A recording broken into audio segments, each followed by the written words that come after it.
Good morning guys, it's watering day again. Ito, itutubigan natin para bukas yung harvest niya.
So let's go guys, lipat natin naman sa bandang gitna.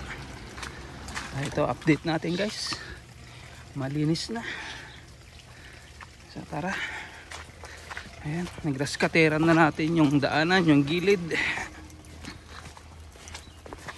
So ang next naman dyan guys, mamayang hapon sprayan natin ng liquid fertilizer itong green beans natin. Ayan, ayan. Mamaya hapon ng harvest nito guys. Ayan. Hapon or bukas, basta't may time. Ayan guys, nagraskatera na natin yan. Ito yung sabi kong linisin natin. Ayan.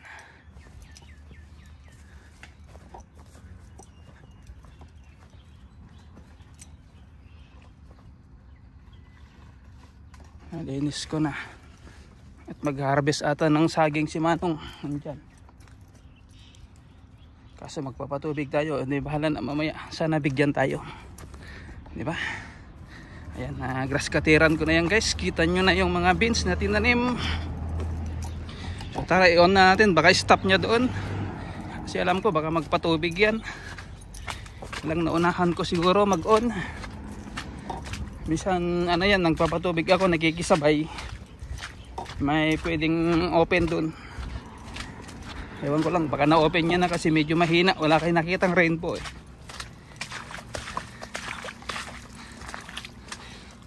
Guys, ang ganda ng panahon. Pero may konting ano, parang usok o may konting humid kahit maaraw.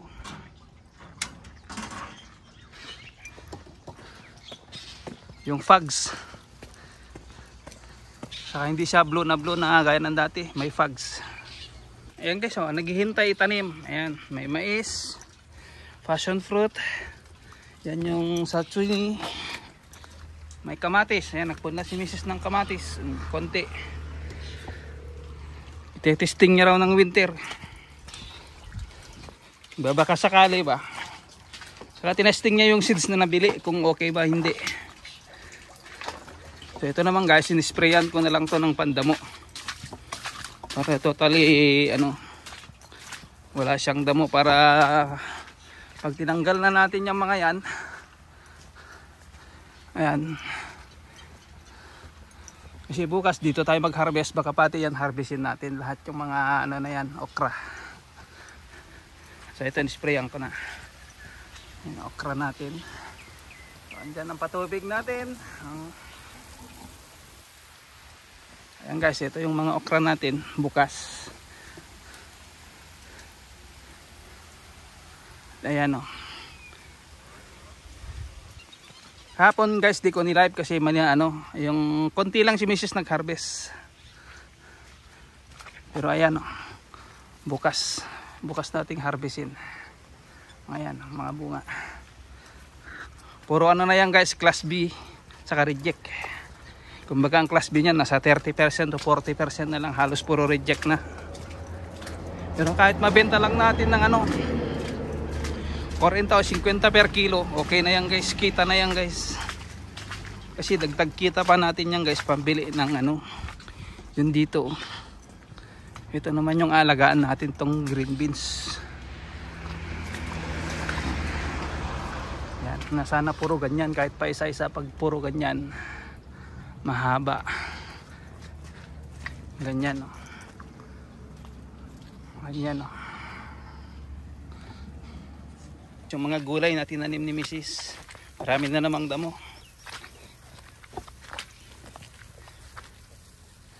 Diba? Pang sariling gulay lang yan guys, pang sariling consume lang. So itong beans na natin, itong green beans, ayan o. Medyo paganda ng paganda ang bunga. Oh. Kahit pa isa-isa, pag ganyang mahaba, okay na okay. Yan o. Diba? So dito yung pinapatubigan natin. Yan.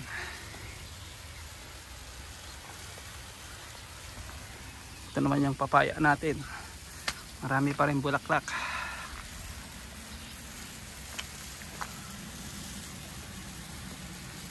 Diba? So maya lipat natin doon. Tingnan natin kung pwedeng patubigan. So tara guys, stop na natin. So dito naman tayo guys. Transfer na natin sa dulo. Ayan guys, oh. 1 feet haba.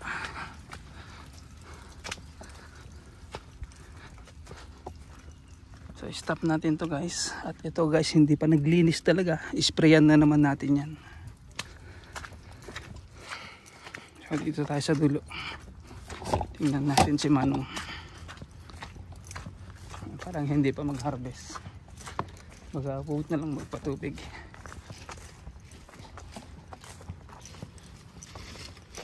Okay. Bo apun suy nha. Apun suy à? Yeah.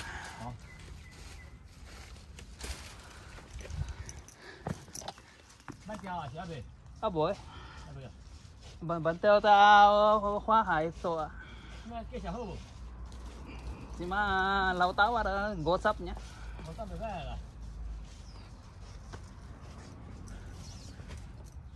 Cái này pun suy chỉ để.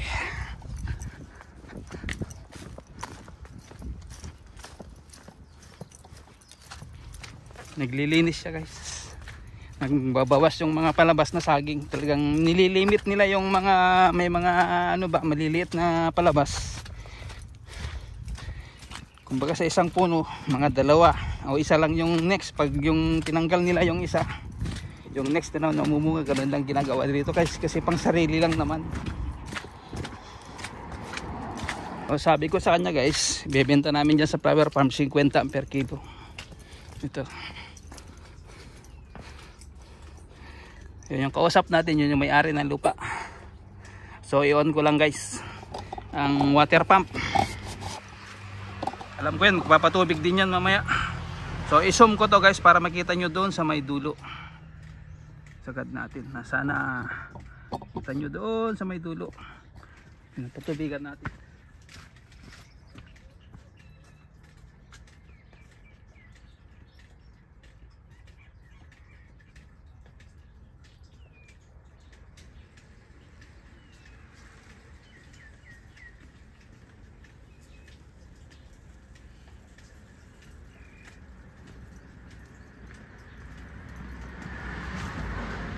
Hindi kita no. Doon no, layo, di ba? Tara doon guys sa dulo. Kasi ito guys, ayan no. Nalinis ko na to guys. Yung mga nandyan na lang sa ilalim, gapas-gapas na lang natin konti habang nag-harvest. Oh. Di ba? Ganito yung sinasabi ko guys sa green beans, so haba. So itong kidney beans naman natin, class B, class C na lang yan, wala nang class A. Oh, medyo parami na tong bunga ng green beans guys, ayan. Oh, di ba? Pambenta natin sa flower farm. Pag hindi mabenta, deliver natin doon sa suki. Sabi niya okay. Basta sa gabi mo na lang ako deliveran kasi alam ko traffic dyan, sabi niya. Suki natin. Ayan, nagdilinis kasi si Manong kaya in-stop ko yung isang linya yun sa tapat ng saging kasi baga mag-ano siya, mabasa. Yung nagsabi naman ako magpatubig ako. Hindi naman siya nagsabi na hindi ko na stop, siya na yung bahala. So mamaya stop natin. Kasi marami pa tong beans natin guys. Marami pang bunga. Kaya lang mga ano na, class B na. So tara na guys, palabas na tayo. Ayan, kasi yung gilid naman niya nililinisin ko. Pero syempre watering day tayo ngayon guys. Si Mrs. nandun na siya yung mag-harvest. Pag inabutan natin baka mag-live ako. So ganun lang guys ha. At thank you na. At hanggang dyan na lang ang ating vlog. Thank you so much. Tayo ay pupunta na sa may garden tree. So bye bye na guys. Thank you.